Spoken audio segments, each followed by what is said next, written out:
மாண்புமிகு அமைச்சர் பெருமக்கள், ஏவா வேலு அவர்களே, KKSSR ராமச்சந்திரன் அவர்களே, தாமு அன்பரசன் அவர்களே, மா சுப்பிரமணியன் அவர்களே, நாடாளுமன்ற உறுப்பினர் அருமை சகோதரர் TR பாலு அவர்களே, நாடாளுமன்ற உறுப்பினர் திரு செல்வம் அவர்களே, சட்டமன்ற உறுப்பினர்கள் கருணாநிதி அவர்களே, SR ராஜா அவர்களே, அரவிந்த் ரமேஷ் அவர்களே, திருமதி வரலட்சுமி அவர்களே, திரு பாபு அவர்களே, திரு பாலாஜி அவர்களே, தாம்பரம் மாநகராட்சியுடைய மேயர் திருமதி வசந்தகுமாரி அவர்களே, கூடுதல் தலைமைச் செயலாளர் திருமதி அமுதா IAS அவர்களே, முதன்மைச் செயலாளர் திரு செந்தில்குமார் IAS அவர்களே, நில நிர்வாக ஆணையர் திரு பழனிசாமி IAS அவர்களே, மாவட்ட ஆட்சித்தலைவர் திருமதி ஸ்னேகா IAS அவர்களே, தாம்பரம் மாநகராட்சியுடைய ஆணையர் திரு பாலச்சந்தர் IAS அவர்களே, உள்ளாட்சி அமைப்புகளின் பிரதிநிதிகளே, அரசு உயர் அலுவலர்களே, பத்திரிகை மற்றும் ஊடகத்துறை சார்ந்திருக்கக்கூடிய நண்பர்களே, உங்கள் அனைவருக்கும் என்னுடைய அன்பான வணக்கத்தை நான் தெரிவித்துக் கொள்ள விரும்புகிறேன். நேற்று தமிழ்நாட்டோட கல்வி வளர்ச்சிக்கு அடித்தளமாக இருக்க போகிற மாநில கல்விக் கொள்கையை நான் வெளியிட்டேன். உலகின் பல்வேறு நாடுகள் இருக்க, நாட்டின் பல்வேறு பகுதிகளில் இருக்க முதன்மை கல்வி நிறுவனங்களை சேர்ந்திருக்க நம்ம அரசு பள்ளி மாணவர்களுக்கு நான் பாராட்டு தெரிவித்தேன்.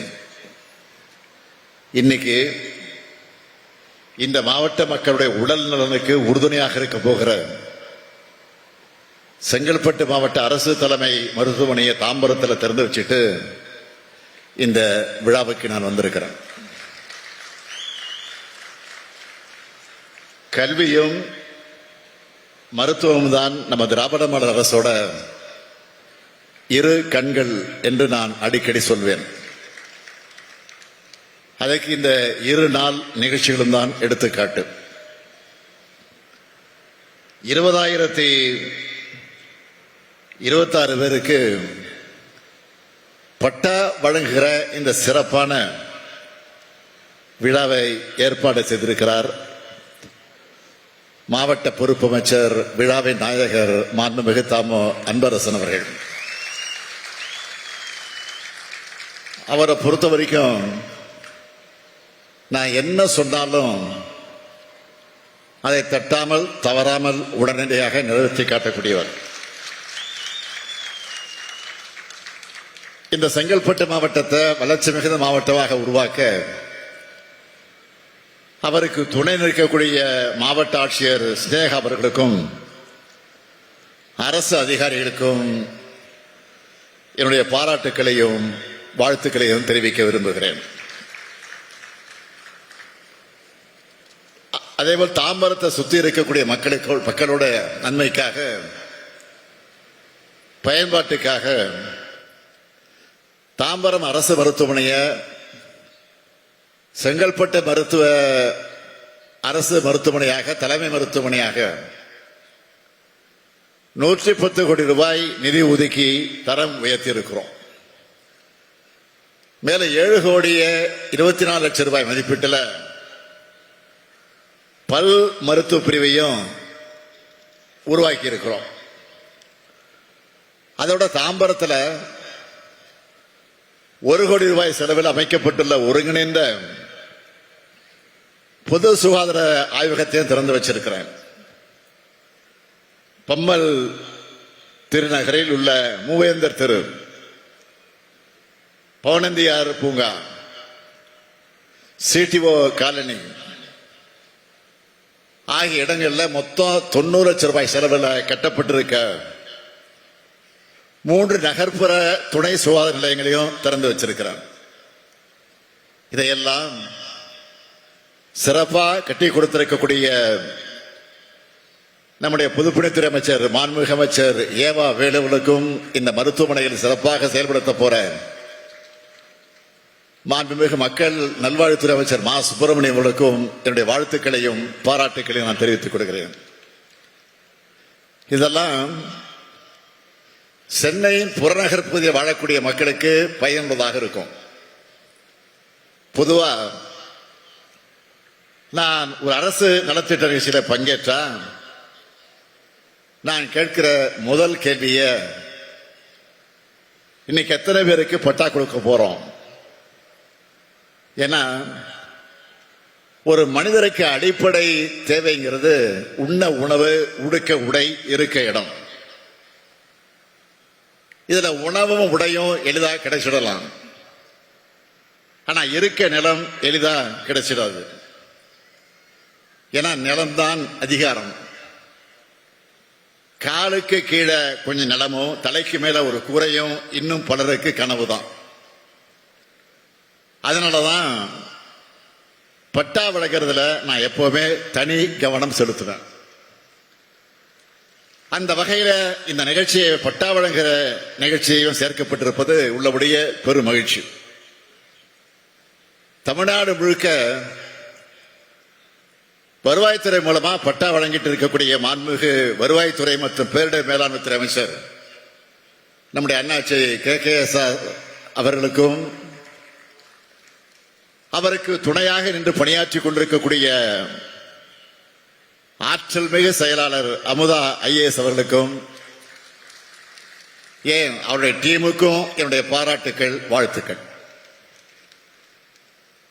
ஏற்றத்தாழ்வற்ற சமுதாயத்தை, சமத்துவ சமுதாயத்தை கட்டமைக்க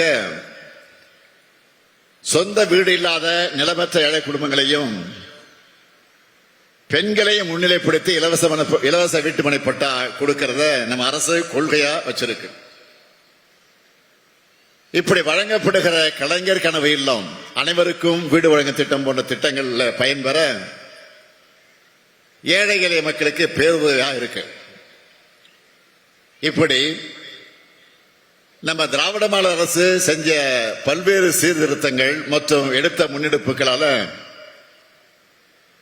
நம்ம அரசு பொறுப்பேற்ற மே 2021 இருந்து டிசம்பர் 2024 வரைக்கும்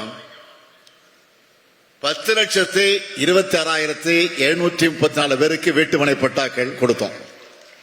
ஆனா இது போதாது. இன்னும் நிறைய பேருக்கு வீட்டுமனை பட்டா கிடைக்கணும்னு பட்டா வழங்கல் இருக்கக்கூடிய நடைமுறை சிக்கல்களுக்கு தீர்வு காண்பதற்காக நம்முடைய வருவாய்த்துறை அமைச்சருடைய தலைமையில ஒரு உயர்நிலை குழு அமைச்சு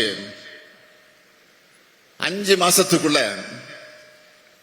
5 லட்சம் பேருக்கு வீட்டுமனை பட்டா வழங்கணும்னு ஒரு இலக்கு நிர்ணயிச்சோம்.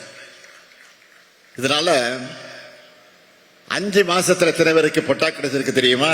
7,27,606 பேருக்கு பட்டா கிடைச்சிருக்கு.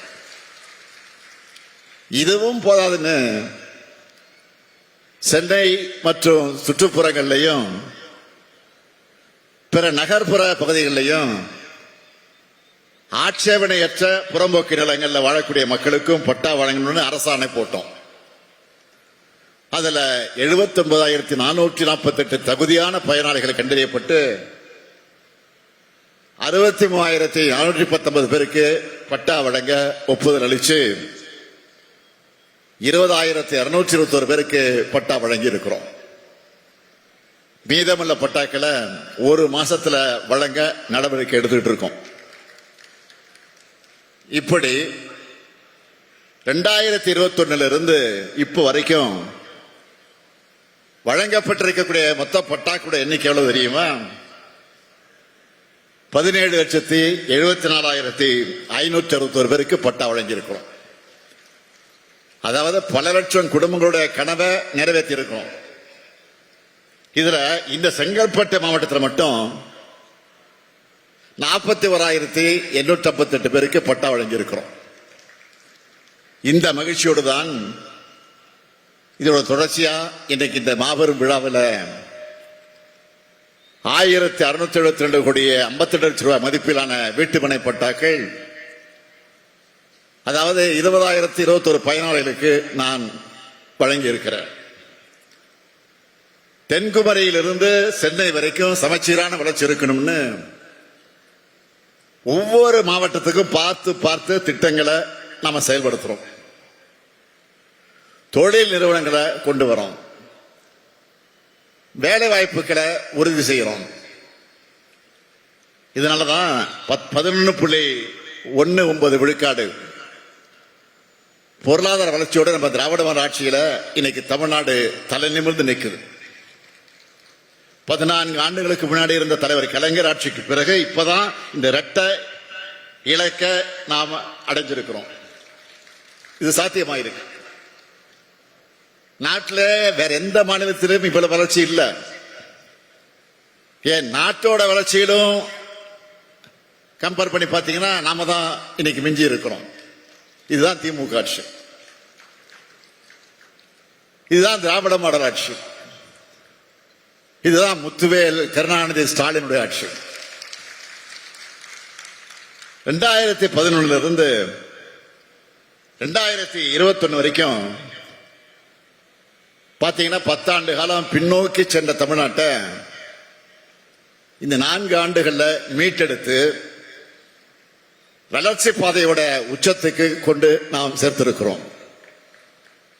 இதை பொறுத்துக் கொள்ள முடியாத மாண்புமிகு எதிர்க்கட்சி தலைவர் திரு பழனிசாமி அவர்கள் அவங்களுடைய நண்பர் யாரு, ஒன்றிய அரசு, இப்ப அவங்க நண்பர் தானே, அதான் அவங்களுடைய நண்பரான ஒன்றிய அரசு கொடுத்த புள்ளி விவரத்தையே சரியில்லைன்னு பேசுறாரு. இப்போ அவருக்கு நான் சொல்லிக்கொள்ள விரும்புவதெல்லாம், வளர்ச்சியோட அளவீடுங்கிறது பொருளாதார அளவுகோல் தான். இந்த அடிப்படை அறிவுஜீவி தெரியாத, அடிப்படை கூட தெரியாத அறிவுஜீவி மாதிரி இன்னைக்கு அறிக்கையை விட்டுட்டு இருக்காரு. உங்களுக்கு என்ன வைத்தறிச்சல்னா, இந்திய அளவில் பிரதமர் மோடியால சாதிக்க முடியாதத மற்ற மாநிலத்தில் இருக்கக்கூடிய முதலமைச்சர் சாதிக்க முடியாதத இந்த முத்துவேல் கருணாநிதி ஸ்டாலின் சாதிச்சிட்டு இருக்கிறான, இதுதான் அவங்க வைத்தறிச்சலுக்கு காரணம். மாண்புமிகு பழனிசாமி அவர்களே, நீங்க கூட்டணி வச்சிருக்கிற ஒன்றிய அரசால கூட மறைக்க முடியாத, மறுக்க முடியாத அளவுக்கு சாதனைகளை செஞ்சு தமிழ்நாட்டை வளர்ச்சி பாதையில நாம கொண்டு போறோம். இது மட்டுமல்ல, திராவிட மாடல் 2.0 இன்னும் வேகமா, இன்னும் அதிகமான வளர்ச்சியை ஏற்படுத்துவோம். இந்திய நாடே தமிழ்நாட்டை திரும்பி பார்த்து இதுதான் வளர்ச்சி, இதுதான் வழின்னு சொல்ற அளவுக்கு நிச்சயமாக செயல்படுவோம். அதை நீங்க எதிர்க்கட்சியில அந்த வரிசையில் உட்கார்ந்து பார்க்கத்தான் போறீங்க. என்னை பொறுத்தவரை மக்களுக்காக உழைக்கிறவன் இந்த ஸ்டாலினை மக்கள் நம்பி ஒப்படைச்சிருக்கிறாங்க. தமிழ்நாட்டு மக்களின் ஆதரவோடு எங்கள் பயணம் தொடரும் தொடரும் தொடரும் தொடரும் என்று சொல்லி விடைபெறுகிறேன். நன்றி, வணக்கம்.